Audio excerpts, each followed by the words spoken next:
what year was it when you were coming up as far as being the white DJ? You're saying. Oh man, it was like, I mean, you know, I'm not gonna say like I'm the first white DJ or anything like that, but what year were you around? I mean, I started DJing back in like '83, I think, and I was a skate. I was a really awkward kid. I had my parents were hippies, so I had long hair, but I was really athletic and competitive. I really didn't fit into anything. So I went to the skating rink and I noticed that the best skaters were getting the hottest chicks. So I learned how to skate. I became like the best skater. I won all these contests and everything. And then I became a floor guard at the skating rink and I got more chicks. And then I saw the DJ had the hottest chick in the place. So obviously the next progression is to be a DJ. So that's how it happened. But then I got interested in DJing and you know, that's how it really got started. And plus I was a b-boy and all that stuff, and just it was girls that got me to that area. I was about to say, so the pussy motivated you basically up the ladder. Yeah, I hate to say it, but I had no pussy in school, man. Up to 17, I didn't have any girlfriends. I was so awkward.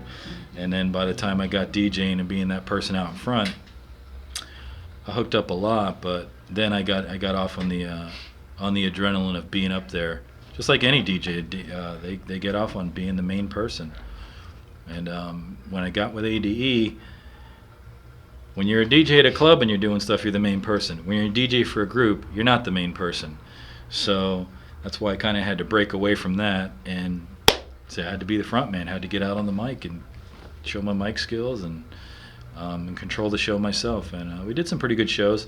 Had a couple different DJs. Jealous J DJ'd for me a couple times. Johnny Quest was my DJ on those other singles I did. And now it's just it's not even worth even trying to compete with these kids now with these crab scratches and flares and orbits and all that stuff. Qbert making tutorials for everybody to see it. We just didn't have that stuff back then. We was making it up. So probably the footage you'll see of me isn't it's good for the time. It's very advanced for the time, but no white DJs back then were really cutting it up. I don't know of any. So I was kind of I don't know. I guess I pioneered some of that down here. I don't know. Probably in New York there was some white DJs doing some stuff, but. I'll tell you this much. I know you definitely influenced me and Jimbo as far as going from being the DJs to going to the front. Right. We followed your lead with that. Right. One-time record. Yeah, I wanted to touch on that, but like I said, I don't want to. I'd rather somebody else that maybe was influenced say it. I don't want to say that I influenced somebody, but. Bro, I'm behind the camera. I just said it, so it's all right. You can just say it right now. Jive V just said it. Right. Well, yeah. Well, you know what? That's to me. That's respect right there, and I appreciate that really more than the records or anything like that. And I hope this part gets out there into the in the documentary. But I'll talk about it when my interview. Nice. I think what it was that okay, I'm a DJ. These guys are coming up as DJs, and you say, okay, wait a minute. Here's this guy. He's out there breakdancing. He's dancing with my buddy's girlfriend or friend or her friend or whatever. It's a normal guy, and he's got a record out. So it made it tangible. I think some of the DJs that were starting out then say, okay, this guy's up here at Club Weekends. He's with ADE. He's doing his own records. So it made it to where, okay, we can do this, you know. And as far as Jealous J, I mean, he was, you know, we were around a lot. And two things about him that I can say is that maybe others don't have, and even more than what I had.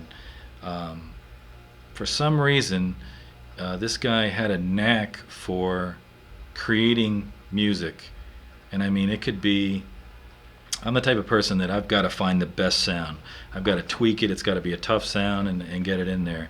But he had a knack for taking any sound off of any cheap keyboard and somehow making that into a good melody or something that was, you know, that had a groove to it. And I think that's what helped him out. And the fact that he just don't fucking give up. The guy's sleeping on people's couches and stuff, and I had a mortgage to pay, you know, and I couldn't do all that, and he just did not give up. And you know, back then it was called biting. Even in the DJ contest, there was this guy, Ali Boy, that was talking so much shit. He was from New York, and I learned this 3-beat from him, where you juggle it back and you take it a half a beat back and you keep going with it.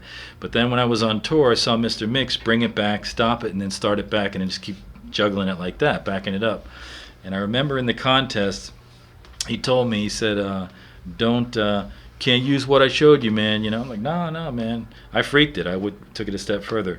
So I remember after winning the contest, these guys were like total Guido New Yorkers, and slick back hair, and you know, his brother came up to me and he was like, man, you a fucking biter, man. Like, he was a New York accent. It was so funny, man. He was so pissed.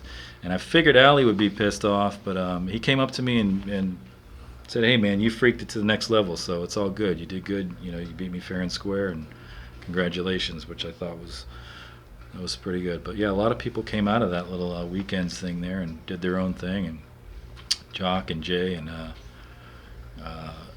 Dynamix, those guys were already out then, and they were doing it, so got much respect for those guys. But yeah, it's funny because when you guys were doing this and Cut It Up Def was working on this, I'm like, yeah, you know, like, is this going to be a Palm Beach thing or what? You know, like, what really came out of Palm Beach? And I started thinking about it, and a lot of good tracks, a lot of good artists actually came from up that way.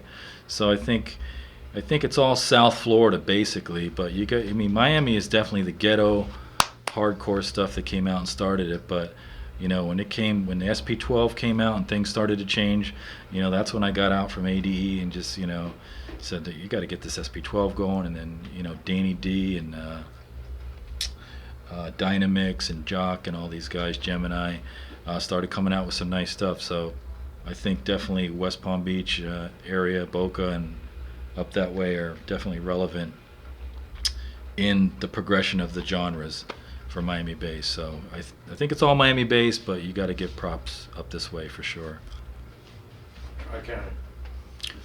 That's it, man. You know, it's like we all got to stick together, because ain't no one else except maybe Brazil and Germany and a couple other places really give a shit, man. New York wasn't, you know, they was dissing us big time. I know they dissed Luke a lot, and I even touched on that on Facebook. I don't know if they just didn't. When I went up there, they liked the music. They loved the videos, and it's funny because the girls up there were coming out of the studio. I was in Hollis, Queens, actually, believe it or not, and the girls that were coming out of the studio were beautiful, man. They had nice cars. They were tight, you know, well put together, and nails done and everything. And I'm like, man, you got some fine girls up here. And they were like, no, man, those Luke videos, you know. And I'm like, oh, I don't know, man. You know, and booty shorts and just, I don't know, you know. I guess I'm used to seeing it, but they liked the music. I think it was just music that just they had already did, so it wasn't they didn't want to accept it. I just think, you know, if we made a genre and then it came back 10 years later, we wouldn't disrespect it. We'd be like, we don't listen to that no more. So I think that's more of what it was. But who knows?